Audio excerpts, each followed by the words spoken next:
ஓம் ஸ்ரீ திருச்செந்தூர் வேலவன் துணை அன்பர்கள் யாவருக்கும் என்னுடைய அன்பான வணக்கங்கள். நான் பண்டிட் பாலசுப்ரமணி கோடம்பாக்கத்தில் இருந்து. சதயம் ஸ்டார் அஸ்ட்ரோ டிவி நேயர்கள் அனைவருக்கும் என்னுடைய அன்பு கலந்த வணக்கங்கள். எங்களுடைய ஒவ்வொரு வீடியோ பதிவுகளுக்கும் நீங்கள் கொடுத்து வரும் ஆதரவிற்கு மிக்க நன்றிகள். ஜோதிட சாஸ்திரத்தில் நாம் இன்று காண இருக்கின்ற தலைப்பு என்னவென்றால், ஒரு சம்பவம் நடக்கின்ற பொழுது அந்த சம்பவத்திற்கு பின்னால் நடக்கின்ற விஷயங்கள் என்ன, யாருக்கு அது சுபத்துவமாக முடியும், யாருக்கு அது அசுபத்துவமாக முடியும் போன்ற விஷயங்களை எல்லாம் நாம் இன்று தெளிவாக காண இருக்கின்றோம். பொதுவாக பாருங்கள், ஒரு மனிதன் சாதாரணமான ஒரு நிலையில் இருந்து கொண்டிருப்பான். அதாவது பார்த்தீர்கள் என்றால், உதாரணமாக சொல்ல வேண்டும் என்றால், ஒரு ஜாதகர் திருமணம் நடைபெறும் வரை ஒரு சாதாரணமான நபராக வாழ்ந்து கொண்டிருப்பார். ஆனால் திருமணம் நடந்து முடிந்த உடனேயே அவருடைய வாழ்வில் ஏற்றங்கள் என்பது படிப்படியாக வர தொடங்கிவிடும். இதற்கு காரணம் என்ன என்று ஆய்வு செய்கின்ற பொழுது அவருடைய ஜாதகத்தில் 7ஆம் அதிபதியாக இருக்கின்ற கிரகம் சுபத்துவமான வீடுகளில் அமர்ந்திருப்பதுதான் மிக முக்கியமான காரணம். உதாரணமாக சொல்ல வேண்டும் என்றால், ஒரு லக்னம் ஒன்றை எடுத்துக்கொள்வோம். உதாரணமாக ஒரு ஜாதகர், ஏதேனும் ஒரு லக்னம் ஒன்றை எடுத்துக்கொள்வோம். உதாரணமாக ஒரு ஜாதகர் சிம்ம லக்ன ஜாதகர் என்று வைத்துக் கொள்வோம். ஒரு ஜாதகர் சிம்ம லக்னத்தில் பிறந்திருக்கின்றார் என்றால், அந்த சிம்ம லக்னத்திற்கு 7ஆம் அதிபதியாக வரக்கூடிய சனி பகவான் யார் என்று பாருங்கள். சிம்ம லக்னத்திற்கு 6ஆம் வீட்டிற்கும் 7ஆம் வீட்டிற்கும் உண்டானவர் தான் சனி பகவான். அவருடைய ஜாதகத்தில் சிம்ம லக்னத்திற்கு 2ஆம் இடத்தில் அமர்ந்திருக்கின்றார் என்று வைத்துக் கொள்ளுங்கள். அந்த ஜாதகர் ஒரு வேலையில் இருக்கின்ற நபராக இருந்தால், அந்த வேலையில் இருக்கக்கூடிய நபருக்கு அந்த வேலையில் ஒரு சாதாரணமான நிலையில் அந்த ஜாதகர் இருந்து கொண்டிருப்பார். ஆனால் திருமணம் நடந்து முடிந்த உடனேயே அவருடைய வாழ்வில் அந்த வேலை ரீதியான விஷயங்களில் மிகப்பெரிய ஏற்றம் என்பது உருவாகும். அப்படி அந்த ஜாதகர் திருமணம் நடந்து முடிந்த உடனேயே வாழ்வில் வேலை ரீதியான விஷயங்களில் மிக பெரிய ஒரு உயர்ச்சி நிலையை அடைவதற்கு காரணம் என்னவென்றால், 7ஆம் இடம் என்றால் திருமணம், 6ஆம் இடம் என்றால் வேலை. அப்பொழுது அந்த திருமணம் என்ற அந்த பாவகம் இயங்கிய உடனேயே அந்த 6ஆம் இடத்தில் இருக்கின்ற ஒரு நல்ல காரகத்துவங்கள் மிகப்பெரிய ஒரு உயர்நிலையை சந்திக்கின்றது. இப்படி ஒவ்வொரு ஜாதகத்திலும் நிறைய உதாரணங்களை சொல்லிக்கொண்டே போகலாம். ஒரு சில ஜாதகருக்கு பார்த்தீர்கள் என்றால், இடம் வாங்கிய உடனேயோ அல்லது வீடு கட்டிய உடனேயே ஒரு மிகப்பெரிய ஏற்றங்கள் என்பது ஏற்படும். யாருக்கெல்லாம் இடம் வாங்கிய உடனேயே மிகப்பெரிய ஏற்றங்கள் ஏற்படும் என்றால், பொதுவாக ஜோதிட சாஸ்திரத்தில் பார்த்தீர்கள் என்றால், இடம், வீடு, வண்டி, வாகனம் இதை சுட்டிக்காட்டக்கூடிய பாவகம் எதுவென்றால் 4ஆம் பாவகம். அப்பொழுது ஒரு ஜாதகத்தில் 4ஆம் இடத்தினுடைய அதிபதி ஏதேனும் ஒரு ராசியில், நிலராசியில் சிறப்புடன் அமர்ந்திருக்கின்ற பொழுது அந்த ஜாதகருக்கு இடம் வாங்கிய உடனேயே வாழ்வில் ஒரு மிகப்பெரிய ஏற்ற நிலைகள் என்பது ஏற்படும். உதாரணமாக சொல்ல வேண்டும் என்றால், ஒரு லக்னம் ஒன்றை எடுத்துக்கொள்வோம். உதாரணமாக ஒரு ஜாதகர் விருச்சிக லக்னத்தில் பிறந்த ஜாதகர் என்று எடுத்துக்கொள்ளுங்கள். விருச்சிக லக்னத்தில் பிறந்த ஜாதகருக்கு 4ஆம் அதிபதியாகிய சனி பகவான் லக்னத்திற்கு 2ஆம் இடத்தில் சுபத்துவமாக இருக்கின்றார் என்று வைத்துக் கொள்ளுங்கள். அதாவது வக்ரமடையாமல், அஸ்தமனமடையாமல், இது போன்ற ஒரு சுபத்துவமான நிலையில் சனி பகவான் 2ஆம் இடத்தில் அமர்ந்திருக்கின்ற பொழுது நன்றாக பாருங்கள். 4ஆம் இடம் என்பது இடம், வீடு, வண்டி, வாகனம் என்று எடுத்துக்கொள்வோம். அப்படி பார்க்கின்ற பொழுது அந்த இடத்தில் இடம் வாங்கலாமா அல்லது வீடு வாங்கலாமா அல்லது வண்டி வாகனம் வாங்கலாமா என்பதை நாம் நன்றாக ஆலோசித்து செய்ய வேண்டும். ஏனென்றால் அந்த 4ஆம் வீட்டிற்குண்டான சனி பகவான் அமர்ந்திருக்கின்ற 2வது ராசி என்பது தனுசு ராசியாக அமையும். தனுசு ராசி என்பது நெருப்பு தத்துவத்தை கொண்ட, பஞ்சபூதத்தில் நெருப்பு தத்துவத்தை கொண்ட ஒரு ராசியாகும். அதாவது தர்ம திரிகோண ராசி நெருப்பு தத்துவத்தை கொண்ட ராசி. அப்பொழுது நெருப்பிற்கும் இந்த 4ஆம் இடத்திற்கு என்ன சம்பந்தம் இருக்கின்றது என்று பார்க்கின்ற பொழுது, வண்டி வாகனங்கள் நெருப்பு, அதாவது புகை வரக்கூடிய ஒரு விஷயம் வண்டி வாகனத்தில் தான் இருக்கின்றது. அப்பொழுது அங்கே நெருப்பு என்ற ஒரு விஷயமும் இருக்கின்றது. ஆக அந்த ஜாதகர் அவர் பெயரில் ஒரு வண்டி வாகனம் வாங்குகின்ற பொழுது அவருடைய வாழ்வில் படிப்படியாக தன ரீதியான உயர்வுகள் என்பது 100% ஏற்படும். ஆனால் யாருக்கு 100% ஏற்படும் என்று பார்க்கின்ற பொழுது, அந்த 2ஆம் வீட்டினுடைய அதிபதியாகிய குரு பகவானும் ஜாதகத்தில் பலமுடன் இருந்து விட்டார்.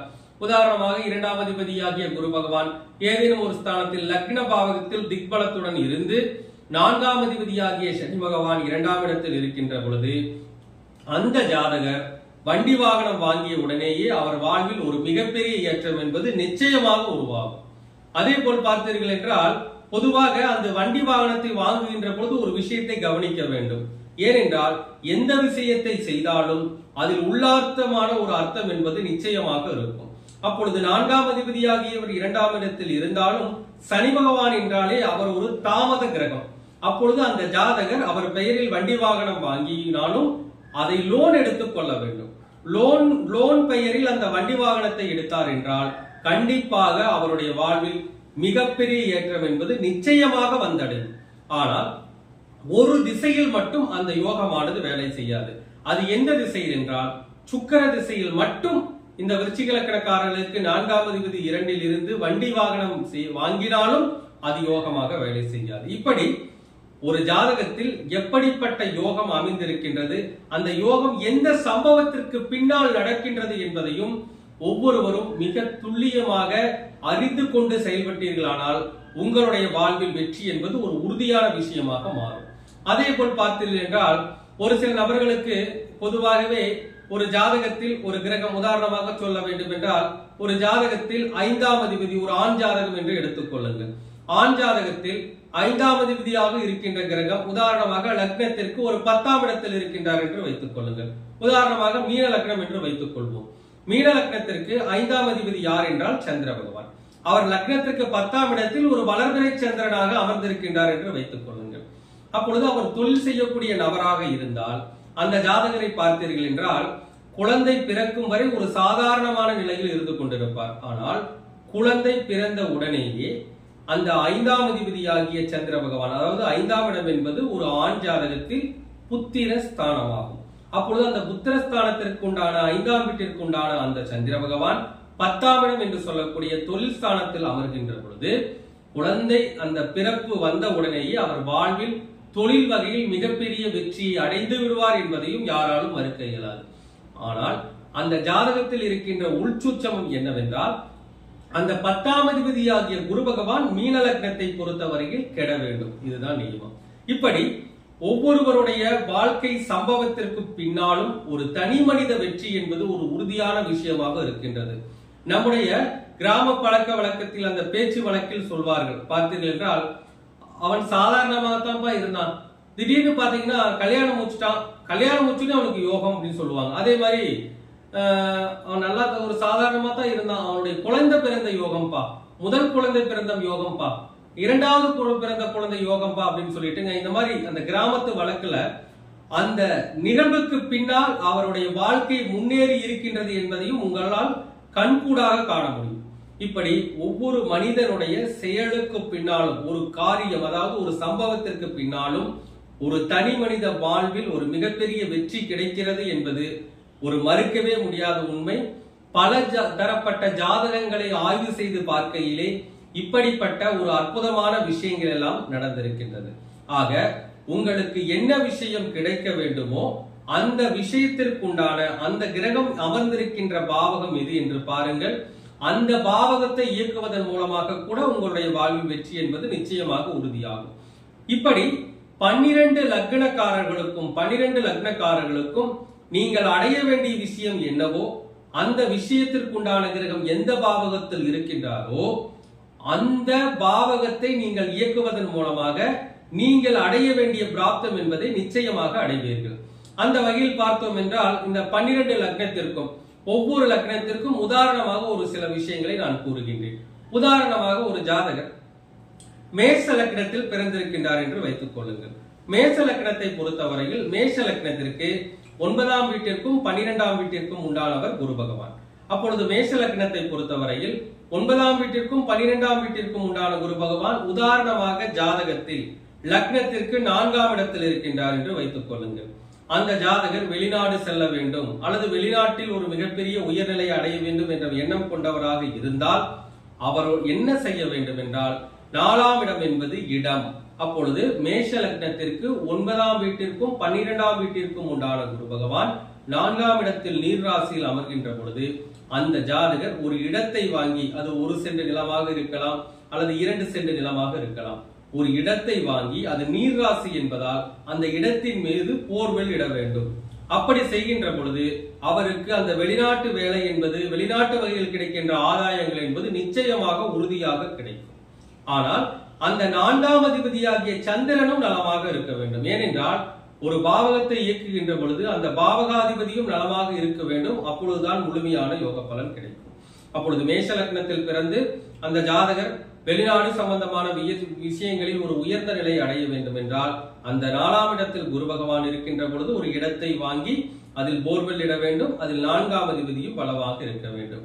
ஒருவேளை 4ஆம் அதிபதி பலமிழந்து இருந்தால் அதற்குண்டான வாழ்வியல் பரிகாரங்களையும் செய்து கொள்ள வேண்டும்.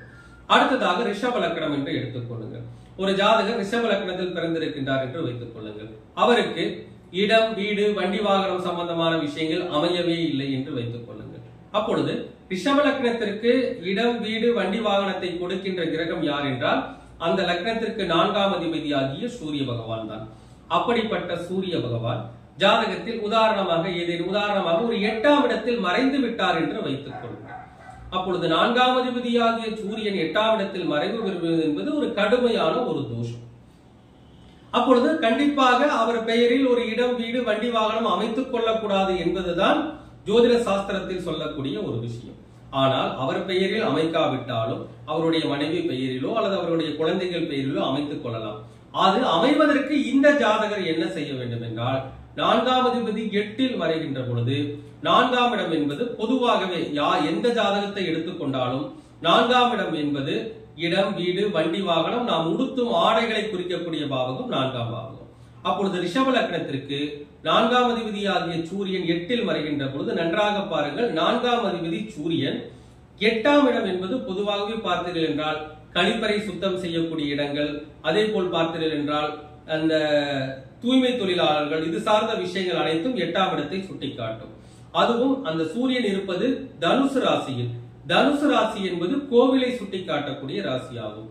அப்பொழுது அந்த ஜாதகர் நல்ல முறையில் அவருக்கு அந்த இடம், வீடு, வண்டி வாகனம் அமைய வேண்டும் என்றால் அவர் என்ன செய்யலாம் என்றால் கோவிலில் வேலை செய்யக்கூடிய தாய்மார்களுக்கு ஞாயிற்றுக்கிழமை நாளில் ஆரஞ்சு நிறம் கலந்த ஒரு ஆடை தானத்தை செய்து வரலாம். ஒரு சேரியை கொடுக்கலாம், ஒரு புடவை கொடுக்கலாம். இப்படி கொடுக்கின்ற பொழுது, தொடர்ச்சியாக கொடுத்து வருகின்ற பொழுது கண்டிப்பாக அவருக்கு அந்த இடம், வீடு, வண்டி வாகனம் சம்பந்தமான விஷயங்கள் இவர் பெயரில் அமையாவிட்டாலும் அவருடைய மனைவி பெயரிலோ குழந்தை பெயரிலோ அமைந்து ஒரு சிறப்பான வாழ்க்கை என்பது நிச்சயமாக ஏற்படும். அடுத்தபடியாக மிதுன லக்னத்தை எடுத்துக்கொள்ளலாம். ஒரு ஜாதகர் மிதுன லக்னத்தில் பிறந்திருக்கின்றார் என்று வைத்துக் கொள்ளுங்கள். மிதுன லக்னத்தில் பிறந்தவருக்கு ஒரு சரியான வருமானமே கிடைக்கவில்லை, அவர் வருமானத்தில் கடுமையான பின்னடைவுகள் இருக்கின்றது என்று வைத்துக் கொள்ளுங்கள். அவருடைய ஜாதகத்தில் 2ஆம் அதிபதியாகிய சந்திரன் உதாரணமாக லக்னத்திற்கு 11ஆம் இடத்தில் ஒரு சிறப்பான நிலையில் வளர்பிறை சந்திரனாக அமர்ந்திருக்கின்றார் என்று வைத்துக் கொள்வோம். அப்பொழுது 11ஆம் இடம் சார்ந்த விஷயங்களை இயக்குகின்ற பொழுது கண்டிப்பாக அவருக்கு வருமான ரீதியான வகையில் உயர்வுகள் என்பது ஏற்படும். அப்பொழுது என்ன செய்யலாம் என்றால் மிதுன லக்னத்தில் பிறந்து 2ஆம் அதிபதியாகிய சந்திரன் 11ஆம் இடத்தில் லாபஸ்தானத்தில் இருக்கின்ற பொழுது, வளர்பிறை சந்திரனாக இருக்கின்ற பொழுது அந்த ஜாதகர் பெயரில் ஒரு பிக்ஸ்டு டெபாசிட் ஒன்றை இட்டுக்கொள்ள வேண்டும். அப்படி இட்டுக்கொள்கின்ற பொழுது கண்டிப்பாக அவருக்கு வளர்ச்சி என்பது கிடைக்கும். அங்கே 11ஆம் அதிபதியாகிய செவ்வாய் நிலைமையை பார்க்க வேண்டும். செவ்வாய் பலமாக இருக்கின்றாரா, பலவீனமாக இருக்கின்றாரா என்பதை அறிந்து நீங்கள் பிக்ஸ்டு டெபாசிட் செய்தீர்களானால் கண்டிப்பாக உங்களுக்கு அந்த வருமான ரீதியாக வரக்கூடிய அந்த தடைகள் அனைத்தும் உங்களுக்கு நிச்சயமாக விலகி நன்மைகள் என்பது கிடைக்கும். அடுத்ததாக கடக லக்னத்தை எடுத்துக்கொள்ளலாம். கடக லக்னத்திற்கு ஒரு காரியம் நடக்க வேண்டும். உதாரணமாக அந்த ஜாதகர் தொழில் செய்து கொண்டிருக்கின்றார், தொழிலில் ஒரு நல்ல உயர்வு இல்லை. உதாரணமாக தொழில் என்று சொல்கின்ற பொழுது 10ஆம் பாவத்தை நாம் எடுத்துக்கொள்ள வேண்டும். அப்படி பார்க்கின்ற பொழுது 10ஆம் அதிபதியாகிய செவ்வாய் பகவான், கடக லக்னத்திற்கு 10ஆம் அதிபதியாகிய செவ்வாய் பகவான் உதாரணமாக ஜாதகத்தில் லக்னத்திற்கு ஏதேனும் ஒரு இடத்தில், உதாரணமாக லக்னத்திற்கு 11ஆம் இடத்தில் பாதகஸ்தானத்தில் இருப்பதாக வைத்துக் கொள்ளுங்கள். 10ஆம் அதிபதி பாதகஸ்தானத்திற்கு செல்வது என்பது ஒரு கடுமையான தோஷம்.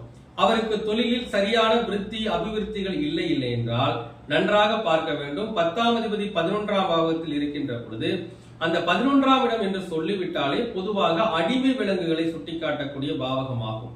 அப்பொழுது அவர்கள் அடிமை விலங்குகளுக்கு அடிக்கடி உணவளிக்க வேண்டும். அதே போல 10ஆம் அதிபதியே 5ஆம் அதிபதியாகி 11ஆம் இடத்தில் இருப்பதால் இந்த கர்ம காரியம் செய்பவருடைய குழந்தைகளுக்கு அந்த ரிஷப ராசி என்பது படிப்பை சொல்லக்கூடிய ராசி. அப்பொழுது அந்த கர்மகாரியம் செய்யக்கூடியவருடைய குழந்தைகளுக்கு என்ன செய்யலாம் என்றால் படிப்பிற்கு தேவையான உதவிகள் செய்து வரலாம். இப்படி செய்து வருகின்ற பொழுது கண்டிப்பாக அந்த தோஷம் என்பது நிவர்த்தியாகி நன்மைகள் என்பது நிச்சயமாக நடக்கும். அதே போல் பார்த்தீர்கள் என்றால் ஒரு சிம்ம லக்னம் என்று எடுத்துக்கொள்வோம். சிம்ம லக்னத்தில் பிறந்தவர்களுக்கு வெகு நாட்களாக ஒரு ஏதேனும் ஒரு பிரச்சனை, உதாரணமாக சொல்ல வேண்டும் என்றால் வேலை சரியாக அமையவில்லை, அப்படி ஒரு சூழ்நிலை இருக்கின்றது என்றால் சிம்ம லக்னத்திற்கு ஆறாம் அதிபதியாகிய சனி பகவான் உதாரணமாக லக்னத்திற்கு 8ஆம் இடத்தில் இருக்கின்றார் என்று வைத்துக் கொள்ளுங்கள். அவருக்கு சரியான வேலையே அமையவில்லை, வேலையில் கடுமையான பிரச்சனைகள் இருக்கின்றது என்று வைத்துக் கொள்கின்ற பொழுது அந்த லக்னத்திற்கு 6ஆம் அதிபதியாகிய சனி பகவானே 7ஆம் அதிபதியாகவும் இருக்கின்றார். அவர் 8இல் மறைகின்ற பொழுது 6, 8 என்று வந்து விட்டாலே பொதுவாக என்ன சொல்லலாம் என்றால் ஹெல்த் இன்சூரன்ஸ் இட்டுக் கொள்ளலாம். 6, 8 என்று வந்து விட்டாலே ஹெல்த் இன்சூரன்ஸ் இட்டுக் கொள்ளலாம். அந்த ஹெல்த் இன்சூரன்ஸ் என்பது நீண்ட நாட்கள் இருக்கக்கூடிய ஹெல்த் இன்சூரன்ஸ் ஆக இருக்கலாம். அதே போல 6, 8 என்பது பொதுவாக தீராத வியாதியை குறிக்கும். 7ஆம் இடம் என்பது சமுதாய பணி செய்பவர்களை குறிக்கும். அப்பொழுது அந்த ஜாதகர்கள் என்ன செய்யலாம் என்றால் சனிக்கிழமை நாளில் தீராத வியாதி, உதாரணமாக சுகர் பிரச்சனை அல்லது பார்த்தீர்கள் என்றால் பிரஷர் சம்பந்தமான நோய் இருப்பவர்களுக்கு, அதுவும் 7ஆம் இடம் என்பது சமுதாய பணி, அதாவது இந்த குப்பை எழுபவர்கள் அல்லது கழிப்பறை சுத்தம் செய்பவர்கள் அல்லது சாக்கடை சுத்தம் செய்பவர்கள், இது போன்ற நபர்களுக்கு அவர்கள் நோய்களுக்குண்டான தீராத நோய்க்குண்டான மருந்துகளை வாங்கி தருகின்ற பொழுது கண்டிப்பாக அவருக்கு அந்த வேலை ரீதியாக இருக்கின்ற பிரச்சனைகள் மாறி நிச்சயமாக நன்மைகள் என்பது ஏற்படும். அடுத்ததாக கன்னி லக்னம். ஒரு ஜாதகர் கன்னி லக்னத்தில் பிறந்திருக்கின்றார். அவருக்கு நீண்ட நாட்களாக ஒரு குடும்பமே அமையவில்லை, குடும்பம் நீண்ட நாட்களாக வரம் பார்த்து கொண்டிருக்கின்றார்கள், குடும்ப வாழ்க்கை அமையவில்லை அல்லது குடும்ப வாழ்க்கை எப்பொழுதும் பிரச்சனையாக இருக்கின்றது என்று பார்க்கின்ற பொழுது உதாரணமாக அந்த 2ஆம் அதிபதியாகிய சுக்கிரன் லக்னத்திற்கு 12ஆம் இடத்தில் இருக்கின்றார் என்று வைத்துக் கொள்ளுங்கள். அப்பொழுது 12ஆம் இடம் சார்ந்த விஷயங்களை அவர் இயக்குகின்ற பொழுது கண்டிப்பாக அந்த குடும்பம் சார்ந்த விஷயங்களில் நன்மைகள் என்பது ஏற்படும். அப்பொழுது கன்னியா லக்னத்திற்கு 2ஆம் அதிபதியாக சுக்கிரன் 12இல் இருக்கின்ற பொழுது 12ஆம் இடம் என்பது வெளிநாடு வெளிமாநிலங்களை சுட்டிக்காட்டக்கூடிய இடமாகும். அப்பொழுது கண்டிப்பாக அவர் அந்த வேலை ரீதியாகவோ அல்லது தொழில் ரீதியாகவோ விஷயங்களை அந்த இடத்திற்கு வெளி மாநிலங்களிலோ அல்லது வெளிநாட்டிற்கோ மாற்றிக்கொள்கின்ற பொழுது கண்டிப்பாக அவருக்கு அந்த குடும்பம் சார்ந்த விஷயங்களில் நன்மைகள் ஏற்படும். ஒருவேளை தன ரீதியான பிரச்சனைகள் இருந்தாலும் அவர் அந்த தன ரீதியான பிரச்சனைகளை கையாளுகின்ற பொழுது வெளிநாடு வெளிமாநிலம் செல்ல முடியாவிட்டாலும் அங்கே இருக்கின்ற லாட்ஜ், 12ஆம் இடம் என்பதுதான் லாட்ஜ். அப்பொழுது அவர் முக்கியமான அந்த தன ரீதியான விஷயங்களை பேசுவதிலும் முடிவெடுப்பதிலும் அங்கே அந்த லாட்ஜ் சம்பந்தமான இடங்களில் சென்று முடிவெடுப்பது என்பது ஒரு மிகப்பெரிய வெற்றியை நிச்சயமாக அவருக்கு கொடுக்கும். அடுத்தபடியாக துலா லக்னத்தை எடுத்துக்கொள்ளலாம். ஒருவர் துலா லக்னத்தில் பிறந்திருக்கின்றார், அவருக்கு நீண்ட நாட்களாக ஒரு பிரச்சனை, உதாரணமாக நீண்ட நாட்களாக அவருக்கு அதிர்ஷ்டமே கிடைக்காமல் இருக்கின்றது. துலா லக்னத்தில் பிறந்தவருக்கு நீண்ட காலமாக கடுமையாக உழைக்கின்றார், ஆனால் ஒரு நல்ல அதிர்ஷ்டம் கிடைக்காமல் இருக்கின்றது என்று வைத்துக் கொள்ளுங்கள். அப்பொழுது அந்த அதிர்ஷ்டத்தை கொடுக்கின்ற கிரகம் எங்கே இருக்கின்றார் என்று பார்க்க வேண்டும். உதாரணமாக இந்த துலா லக்னத்திற்கு அதிர்ஷ்டத்தை கொடுக்கக்கூடியவர் யார் என்றால் 9ஆம் அதிபதியாகிய புதன் பகவான். அந்த 9ஆம் அதிபதியாகிய புதன் பகவான் லக்னத்திற்கு 2ஆம் இடத்தில் இருக்கின்றார் என்று வைத்துக் கொள்வோம். அப்பொழுது அவர் எப்படி அந்த அதிர்ஷ்டத்தை பெறுவது என்று பார்க்கின்ற பொழுது 9ஆம் அதிபதியானவர் 2ஆம் இடத்தில் இருக்கின்ற பொழுது அவர் என்ன செய்யலாம் என்றால் அந்த புதன் சம்பந்தமான உணவுகளை எடுத்துக்கொள்ள வேண்டும். உதாரணமாக சொல்ல வேண்டும் என்றால் புதனுடைய உணவு என்றால் பாசிப்பயிறு உணவு அல்லது அதே போல வெண்டைக்காய் உணவு, இது போன்ற விஷயங்களை எடுத்துக்கொள்ளலாம்.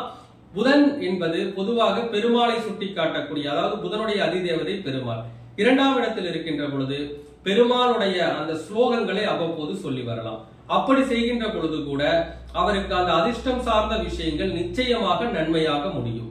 ஆனால் ஒரு விஷயம் புரிந்து கொள்ளுங்கள், நான் எந்த விஷயத்தை சொல்கின்றேனோ அந்த கிரகம், அதாவது எந்த கிரகத்திற்குண்டான பரிகாரங்களை சொல்கின்றோமோ அல்லது எந்த பாவகத்திற்குண்டான பரிகாரங்களை சொல்கின்றோமோ அந்த பாவகத்திற்குண்டான கிரகம் எந்த ராசியில் இருக்கின்றதோ அந்த ராசியின் அதிபதியும் நலமாக இருக்க வேண்டும்.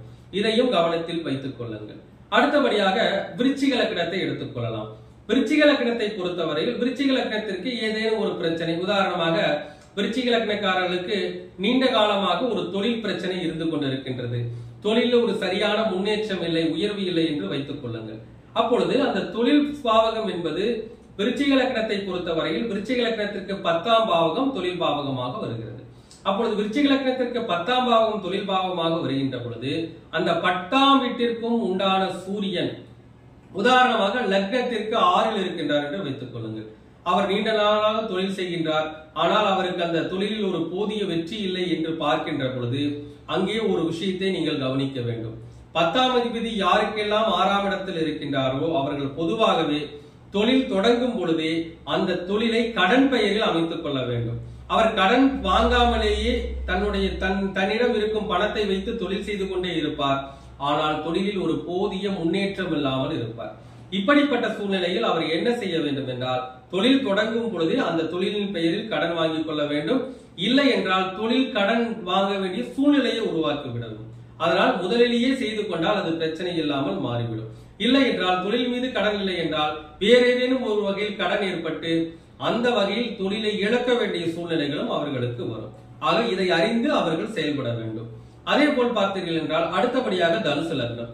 தனுசு லக்னத்திற்கு ஏதேனும் ஒரு பிரச்சனை, உதாரணமாக தனுசு லக்னக்காரர் ஒரு நீண்ட காலமாக ஒரு 2 வீலர் வாங்கலாம் என்று ஆசைப்பட்டுக் கொண்டிருக்கின்றார்.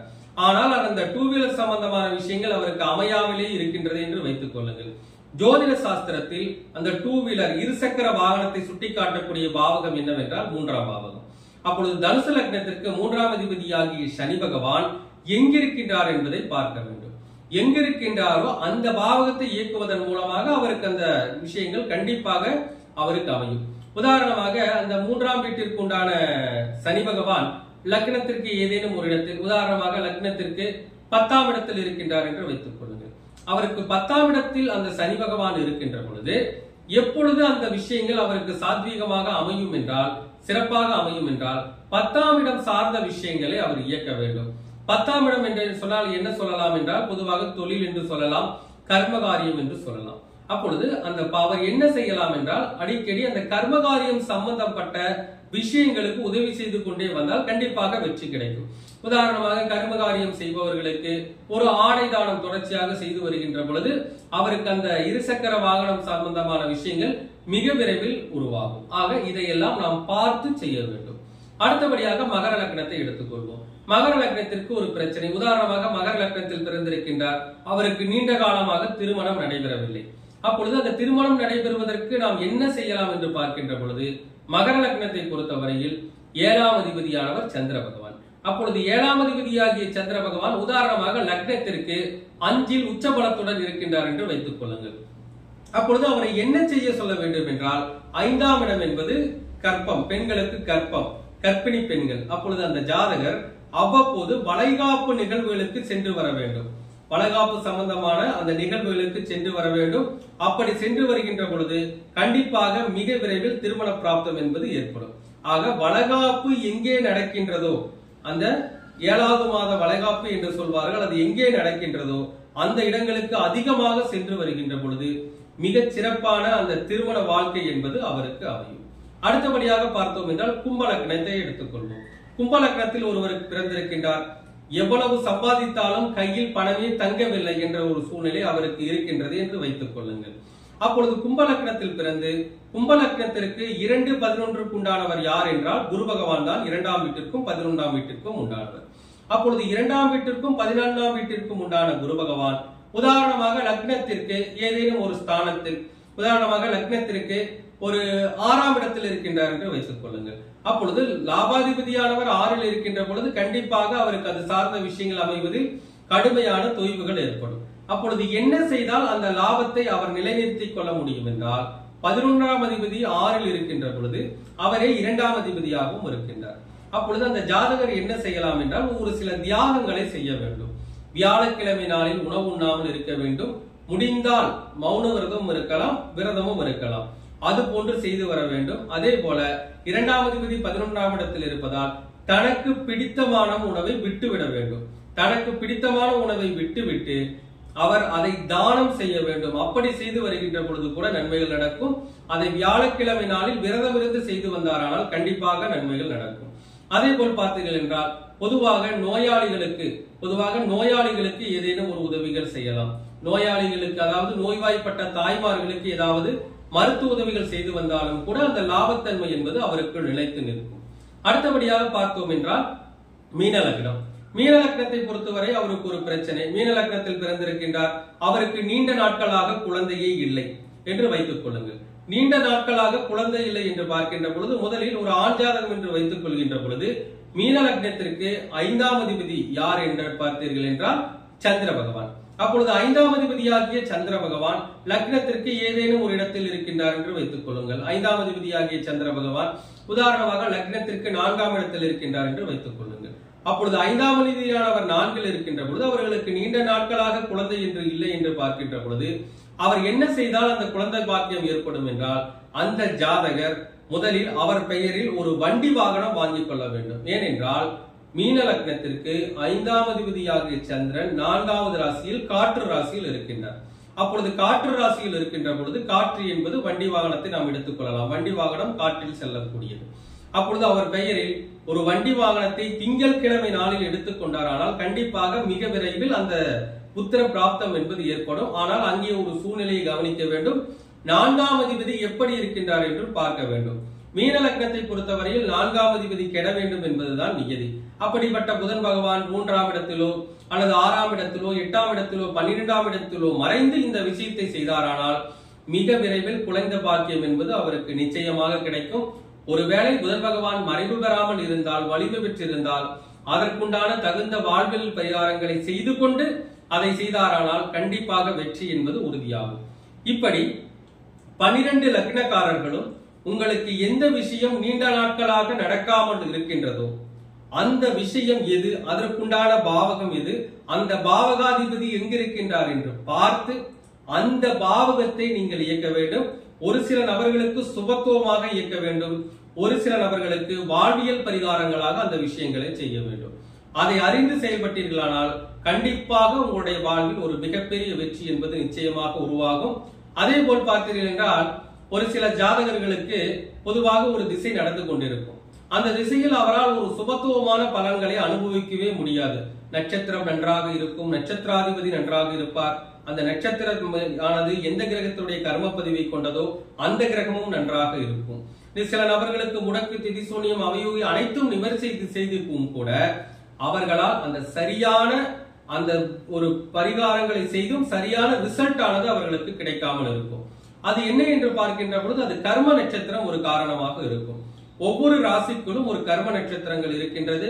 அந்த கர்ம நட்சத்திரத்தால் அந்த அந்த விஷயங்கள் அவருக்கு கிடைக்காமல் இருக்கும். உதாரணமாக பார்த்தோம் என்றால் மேச ராசியில் அஸ்வினி நட்சத்திரம், ரிஷப ராசியில் மிருகசீர்ஷ நட்சத்திரம், மிதுன ராசியில் திருவாதிரை நட்சத்திரம், கடக ராசியில் ஆயுள்யம் நட்சத்திரம், சிம்ம ராசியில் பூரம் நட்சத்திரம், கன்னி ராசியில் அஸ்தம் நட்சத்திரம், துலாம் ராசியில் சித்திரை நட்சத்திரம், அதே போல விருச்சிக ராசியில் அனுஷம் நட்சத்திரம், தனுசு ராசியில் மூலம், பூராடம், உத்திராடம் நட்சத்திரம், அதே போல பார்த்தீர்கள் என்றால் மகர ராசியில் அவிட்ட நட்சத்திரம். இப்படி ஒவ்வொரு ராசிக்குள்ளும், அது அடுத்தபடியாக கும்பராசியில் பூரட்டாதி நட்சத்திரம், அதே போல் பார்த்தீர்கள் என்றால் மீன ராசியில் உத்திரட்டாதி நட்சத்திரம். இப்படி ஒவ்வொரு ராசிக்குள்ளும் இருக்கின்ற கர்ம நட்சத்திரத்தில் இருக்கின்ற கிரகங்கள் ஒரு சில நேரங்களில் அவருடைய சரியான பலன்களை கொடுக்காமல் அவர்களுக்கு போய்விடுகிறது என்பதுதான் உண்மை.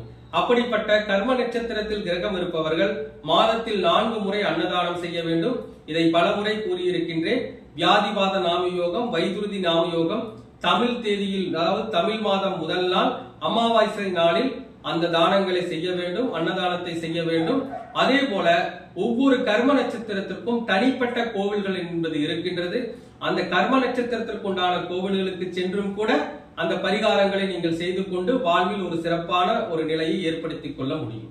ஆக நீங்கள் ஒவ்வொருவரும் உங்களுடைய ஜாதகத்தில் என்ன பிரச்சனை, என்ன விஷயங்கள் நடைபெறாமல் இருக்கின்றதோ அதை எப்படி நடைபெற வைப்பது என்பதை அறிந்து இயக்கினீர்களானால் கண்டிப்பாக உங்களுடைய வாழ்க்கை நலமாகும்.